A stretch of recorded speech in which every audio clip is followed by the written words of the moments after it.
వార్తని వార్తలాగానే కావాలి. ఏది ఇన్సిడెంట్స్కి సంబంధించి అంటే తెలుగుదేశం అధికారంలో ఉండాలి. జగన్ వస్తే చాలా ప్రమాదం. ఎందుకంటే పత్రికలు పూర్తి పక్షపాత ధోరణితో రాస్తాయి. ఫర్ ఎగ్జాంపుల్ నిన్న బాణాసంచా ఫ్యాక్టరీ పేలింది, ప్రాణాలు కోల్పోయారు, అనేక మంది గాయపడ్డారు, ఆసుపత్రులు పాలయ్యారు. అట్లాగే మొన్న అక్కడ ఏదో ఇంకొక ఫ్యాక్టరీ దగ్గర ప్రమాదం జరిగింది, అక్కడ ప్రాణాలు కోల్పోయారు. ఇంకొక ప్రమాదం జరిగింది, ప్రాణాలు కోల్పోయారు.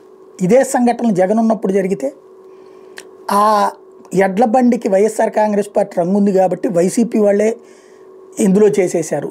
లేకపోతే ఈ ఫ్యాక్టరీకి ప్రభుత్వం ఎట్లా అనుమతి ఇచ్చింది, దీని వెనకాల ఈ ఫ్యాక్టరీకి ఉన్నటువంటి యజమానికి సంబంధించినటువంటి ఆయన వేలు విడిచిన మేనమామ చిన్నకొడుకుకి సంబంధించినటువంటి అక్కయ్య గారి తమ్ముడి మొగుడు దీని వెనకాల ఉన్నాడు, అతను వైఎస్ఆర్ కాంగ్రెస్ పార్టీనే, లేకపోతే ఇతను ఇంతకుముందు జగన్ గురించి పాజిటివ్గా మాట్లాడేవాడు కాబట్టి అతను వైఎస్ఆర్ కాంగ్రెస్ పార్టీ సానుభూతి పరుడే కాబట్టి ఇట్లాంటి దుర్మార్గాలు చేశారని రాసేవాళ్ళు. ఇన్సిడెంట్గా రాసిన ఒక్క రోజు కూడా లేదు గత 5 ఏళ్లలో. ఇప్పుడు ఈ ఏడాదిగా ఇన్సిడెంట్స్గానే రాస్తున్నారు. తద్వారా ఆ విషయంలో మాత్రం ప్రజలు అదృష్టవంతులు.